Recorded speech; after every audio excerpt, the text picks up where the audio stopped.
চতুর্থ শ্রেণীর ছাত্রছাত্রীরা, আজ আমরা আমাদের পরিবেশের নবম অধ্যায় আধুনিক সভ্যতা ও পরিবেশের সংরক্ষণ থেকে আমাদের 146 পাতার পড়া বাতাসের ধুলো ধোঁয়া আমাদের বিষয়।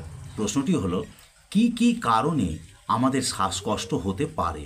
প্রচণ্ড ইম্পর্টেন্ট কোশ্চেন, তোমরা মনোযোগ দিয়ে শুনবে, পয়েন্ট করে লিখতে হবে। কিন্তু বিভিন্ন কারণে আমাদের শ্বাসকষ্ট হতে পারে, পয়েন্ট দিয়ে দিবে।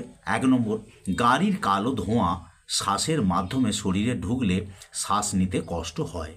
2 নম্বর, রাস্তার ধুলো শরীরে ঢুকলেও শ্বাস নিতে অসুবিধে হয়। 3 নম্বর, বিড়ি সিগারেটের ধোঁয়া আমাদের স্বাস্থ্যের পক্ষে খুবই ক্ষতিকর। 4 নম্বর, ডাস্টবিন বা রাস্তার পাশে ফেলে রাখা আবর্জনা, মরা পচা জীবজন্তু থেকে পচা গন্ধও আমাদের শরীরে দীর্ঘদিন প্রবেশ করলে তা আমাদের পক্ষে ক্ষতিকর।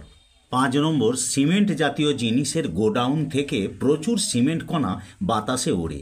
এই সিমেন্ট আমাদের শরীরে প্রবেশ করে, ধীরে ধীরে ফুসফুসে জমা হতে হতে ফুসফুস দুর্বল হয়ে পড়ে, ফুসফুসের নানান সমস্যা দেখা দেয়। 6 নম্বর, গাড়ি রং করার গ্যারেজ থেকে বাতাসে ভেসে থাকা রঙের কণা আমাদের শ্বাসের মাধ্যমে ফুসফুসে প্রবেশ করলে তা থেকেও শ্বাসকষ্ট হতে পারে।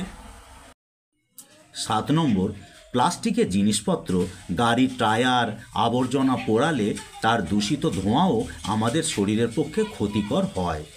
8 নম্বর, বিশেষ বিশেষ এলাকা যেমন তাপবিদ্যুৎ কেন্দ্রের উড়ন্ত ছাই শ্বাস প্রশ্বাসে শরীরে ঢুকলেও শ্বাসকষ্ট হতে পারে।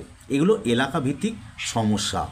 এছাড়া আরও বিভিন্ন ধরনের কারণ, যেমন ফুলের রেণু শরীরে প্রবেশ করলে, শ্বাসের মাধ্যমে ফুসফুসে প্রবেশ করলে কারো কারো শ্বাসকষ্ট হয়। এটা অ্যালার্জি ভিত্তিক ব্যাপার। তো আমরা এখানে প্রধানত একটি প্রশ্ন বড় বলে এবং প্রচণ্ড ইম্পর্টেন্ট, এই প্রশ্নের উত্তরটার জন্য একটি প্রশ্ন উত্তরের মধ্যে আমরা সীমাবদ্ধ রেখেছি। এর সাথে যে আরও অন্যান্য ব্যাপার আছে, যে এই যে শ্বাসকষ্ট হয়, এই যে সমস্যা হয়, এই সমস্যা থেকে কি করে আমরা মুক্তি পেতে পারি, কি করে আমরা যে এই সমস্যাগুলো দূরে সরিয়ে থাকতে পারি, এগুলো অন্য অধ্যায়ে দেখাবো। আমাদের এই একটা প্রশ্ন উত্তর তোমরা ভালো করে তৈরি হও।